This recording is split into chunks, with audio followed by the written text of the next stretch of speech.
നമസ്കാരം. ഇന്നത്തെ നിയമസഭയിലെ പ്രതിപക്ഷത്തിന്റെ പെർഫോമൻസിനെ പറ്റി പറയാതെ വയ്യ. ഭരണപക്ഷത്തെ അടിച്ചിരുത്തിക്കളഞ്ഞു പ്രതിപക്ഷ നേതാവ് പിണറായി വിജയൻ എന്നുള്ളതാണ്. വളരെ പവർഫുൾ ആയിട്ടുള്ള ജനങ്ങളുടെ വിഷയങ്ങൾ സഭയിൽ നല്ല രീതിയിൽ ഉന്നയിക്കാൻ കഴിയുന്ന അതിഗംഭീരമായ ഒരു ക്രിയാത്മക പ്രതിപക്ഷമാണ് ഇന്ന് നമ്മുടെ സഭയ്ക്കകത്തുള്ളതെന്ന് നമുക്ക് ഉറപ്പിച്ചു പറയാൻ കഴിയും. വി ഡി സതീശൻ പ്രതിപക്ഷ നേതാവായിരുന്ന സമയത്ത് നമുക്കറിയാം അമ്പേ പരാജയമായിരുന്ന ഒരു പ്രതിപക്ഷ നേതാവായിരുന്നു. പക്ഷേ ഒരു പ്രതിപക്ഷ നേതാവ് എന്ന് പറഞ്ഞാൽ എങ്ങനെയായിരിക്കണമെന്ന് ഇന്ന് നമ്മുടെ പിണറായി വിജയൻ കാണിച്ചു തന്നിട്ടുണ്ട്. പിണറായി വിജയൻ ഇന്ന് സഭയിൽ വി ഡി സതീശനെ മുക്രയിടിച്ചു എന്നുള്ളതാണ് പ്രധാനപ്പെട്ട കാര്യം. പ്രതിപക്ഷം അതിഗംഭീരമായിട്ടുള്ള ഭരണപക്ഷത്തിനേക്കാൾ മുകളിൽ നിൽക്കുന്ന ഒന്നാണ് ഇന്ന് എന്തായാലും സഭയിൽ നടന്നിട്ടുള്ള പല ചർച്ചകളും പെർഫോമൻസും ഒക്കെ കാണിച്ചു തരുന്നുണ്ട്. ഇന്ധനവില വർധനവിൽ സഭ നിർത്തിവെച്ച് ചർച്ച ചെയ്യണമെന്നായിരുന്നു ഇന്ന് അടിയന്തര പ്രമേയ നോട്ടീസ് ഉന്നയിച്ചുകൊണ്ട് പ്രതിപക്ഷം ആവശ്യപ്പെട്ടത്. MLA KN ബാലഗോപാലാണ് നോട്ടീസ് നൽകിയത്. പക്ഷേ അടിയന്തര പ്രമേയത്തിന് നോട്ടീസ് നൽകിയിട്ടും അവർ അനുമതി നൽകിയില്ല എന്നുള്ളതാണ് സ്പീക്കർ.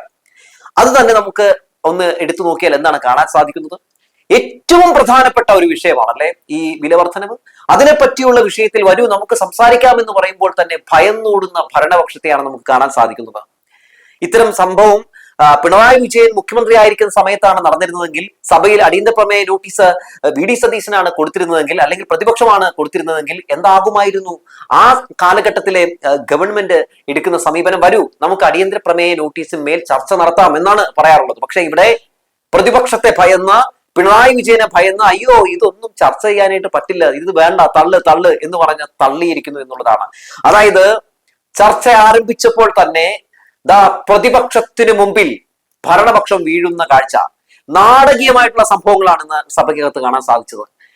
വാക്കൌട്ട് പ്രസംഗത്തിൽ പ്രതിപക്ഷം സർക്കാരിനെതിരെ ആഞ്ഞടിക്കുമ്പോഴും വി ഡി സതീശൻ തലചൊറിഞ്ഞിരിക്കുകയായിരുന്നു. സംസ്ഥാനത്ത് പെട്രോൾ ഡീസൽ വിലവർദ്ധനവ് അതിരൂക്ഷമായ പ്രതിസന്ധി സൃഷ്ടിക്കുകയാണെന്നും ഇക്കാര്യത്തിൽ മുഖ്യമന്ത്രി വി ഡി സതീശൻ സ്വീകരിക്കുന്നത് നിർഭാഗ്യകരമായിട്ടുള്ള നിലപാടാണെന്നും പ്രതിപക്ഷ നേതാവ് പിണറായി വിജയൻ പറയുമ്പോഴും വി ഡി സതീശൻ നിശബ്ദതയുടെ കുപ്പായമണിഞ്ഞ് പണിപ്പാളിയിലും തന്നെ ഒരു പരിവാക്കുലും എന്ന മട്ടിലിരിക്കുകയായിരുന്നു.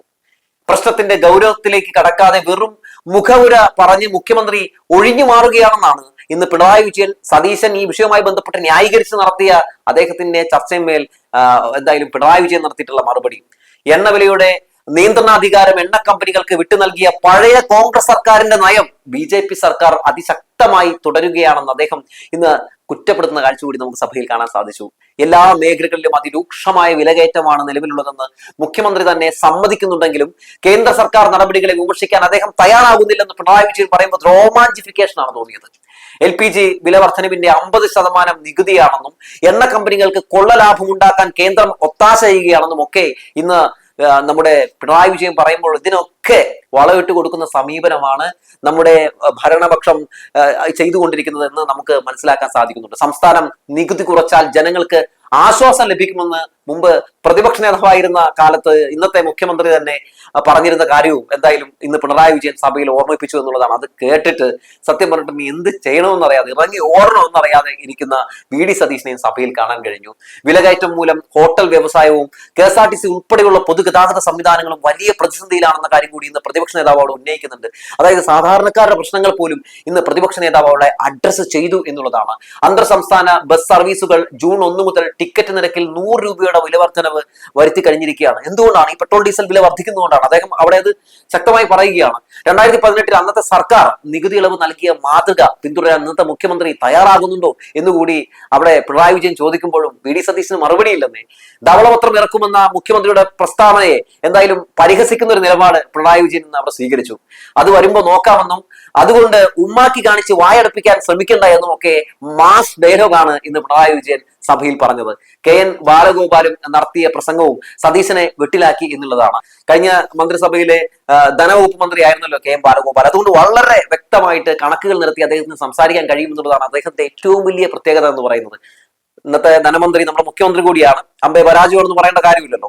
അപ്പോ വിലകയറ്റം സംബന്ധിച്ച് ഒരു ധാരണയായ ശേഷം നടപടിയെടുക്കാമെന്ന മുഖ്യമന്ത്രിയുടെ നിലപാട് ശരിയല്ലെന്നും സ്ഥിതിഗതികൾ വഷളാകുന്നതിന് മുമ്പ് തന്നെ ഇടപെടണമെന്നും ഒക്കെ എന്തായാലും ബാലഗോപാൽ ഇന്ന് അവിടെ സഭയിൽ സതീശനോട് പറയുന്നുണ്ട്. ധനമന്ത്രിയായിട്ടുള്ള സതീശനോട് പറഞ്ഞിങ്ങനെ മനസ്സിലാക്കുന്നുണ്ട്. ഇന്ധനവില വർധനവ് മൂലം ഹോട്ടൽ മേഖലയും നിർമ്മാണ മേഖലയും ഒക്കെ കടുത്ത പ്രതിസന്ധിയിലാണെന്നും അദ്ദേഹം വീണ്ടും മുഖ്യമന്ത്രിക്ക് ശേഷം ആവർത്തിക്കുന്നുണ്ട്.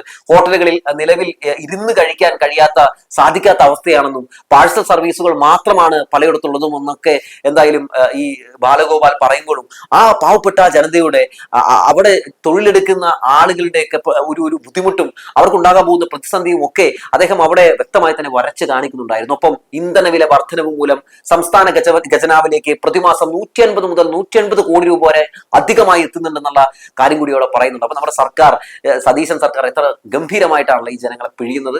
അതായത് സർക്കാരിന് ലഭിക്കുന്ന ആ നികുതി ഒഴിവാക്കിയാൽ മതി. കേരളത്തിന്റെ നികുതി ഒഴിവാക്കിയാൽ തന്നെ ജനങ്ങൾക്ക് വലിയ രീതിയിൽ തന്നെ ബുദ്ധിമുട്ടില്ലാതെ ഈ പെട്രോൾ ഡീസൽ വിലയൊക്കെ ഒന്ന് കുറഞ്ഞു കിട്ടും. ഒപ്പം വിലകയറ്റം കൂടെ കുറയും. പക്ഷെ അതൊന്നും ചെയ്യില്ല.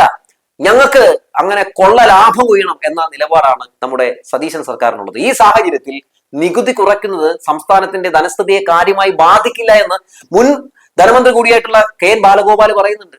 മുമ്പ് പ്രതിപക്ഷത്തായിരുന്നപ്പോൾ ഇന്ധന നികുതി കുറയ്ക്കണമെന്ന് ആവശ്യപ്പെട്ട് സമരം ചെയ്ത വ്യക്തിയാണ് ഇപ്പോഴത്തെ മുഖ്യമന്ത്രി എന്ന് ബാലഗോപാൽ എന്തായാലും അദ്ദേഹം ഓർമ്മിപ്പിക്കുന്നുണ്ട്.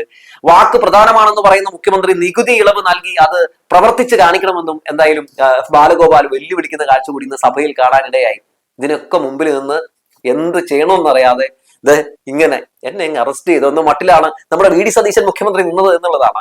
കേന്ദ്ര സർക്കാർ ജനങ്ങളെ കൊള്ളയടിക്കുകയാണെന്ന കാര്യത്തിൽ തർക്കമില്ല എന്ന് പറഞ്ഞ ബാലഗോപാൽ എന്നാൽ കേന്ദ്രത്തോട് ശക്തമായ രീതിയിൽ കാര്യങ്ങൾ പറയുന്നതിനൊപ്പം തന്നെ 2018 ചെയ്തതുപോലെ ഇളവുകൾ നൽകാൻ സംസ്ഥാന സർക്കാരും തയ്യാറാകണമെന്നും ആവശ്യപ്പെടുന്നുണ്ട്.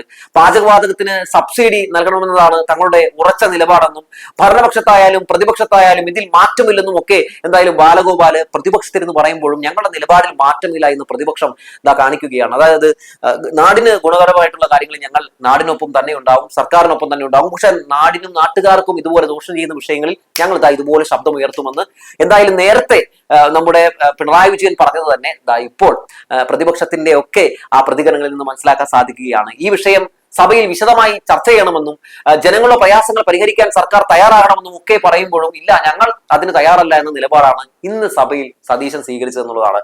എന്തായാലും സതീശൻ സർക്കാർ സഭയിൽ ഇന്ന് സത്യത്തിൽ പ്രതിപക്ഷത്തെ കണ്ട് പേടിച്ചു ഭയന്നു എന്നുള്ളതാണ്. ഇപ്പൊ എന്തുകൊണ്ടാണ് ED ഒക്കെ ഉപയോഗിച്ച് നമ്മുടെ പിണറായി വിജയനെ പൂട്ടാൻ വേണ്ടി ചില പേടിത്തുറന്മാരൊക്കെ പണി നടത്തിയെന്ന് ഇപ്പൊ മനസ്സിലായി കാണുമല്ലോ.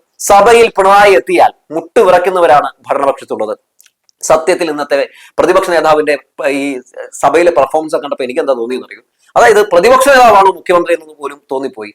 പ്രതിപക്ഷത്തിരിക്കുന്ന ആളുകൾ നുണയല്ലാതെ പറയുന്നില്ല, വാ തുറന്നാൽ നുണ മാത്രം പറഞ്ഞുകൊണ്ടിരിക്കുന്ന ഒരു വലിയ ഗൂഢസംഘമായിട്ട് മാറിയിട്ടുണ്ട് നമ്മുടെ സർക്കാർ എന്ന് പറയാതെ വയ്യ. മാത്രമല്ല ചോദിക്കുന്ന ചോദ്യങ്ങൾക്ക് പോലും ഉത്തരം നൽകാൻ കഴിയുന്നില്ല. പുറത്ത് മാധ്യമങ്ങൾ ചോദിച്ചാലോ ഒളിച്ചോടുകയാണ് വടശ്ശേരി ദാമോദര മേനോൻ സതീശൻ മുഖ്യമന്ത്രി. സഭയിലുള്ള പ്രതിപക്ഷ നേതാവ് ചോദിക്കുമ്പോഴും ഇത് തന്നെ ഈ സമീപനം തന്നെ സ്വീകരിക്കുന്നു. അടിയന്തര പ്രമേയത്തിന് നോട്ടീസ് കൊടുത്തിട്ടുണ്ട്, ഇല്ല ഞങ്ങൾക്ക് ചർച്ച ചെയ്യാൻ പറ്റില്ല എന്ന് പറഞ്ഞ് ഓടി രക്ഷപ്പെടുന്ന സർക്കാർ. ഇവര് പ്രതിപക്ഷത്തിരുന്നപ്പോ എന്തൊക്കെ കാര്യങ്ങളാണ് പറഞ്ഞുകൊണ്ടിരുന്നത്, ഇപ്പൊ എങ്ങനെ ഇരിക്കുന്നു? പ്രതിപക്ഷത്തിരുന്നവർ ഭരണപക്ഷത്തെത്തിയപ്പോ നല്ല മാറ്റമില്ലേ? പക്ഷെ ഭരണപക്ഷത്തിരുന്നവർ പ്രതിപക്ഷത്ത് എത്തുമ്പോൾ എന്താണ് സംഭവിക്കുന്നത്?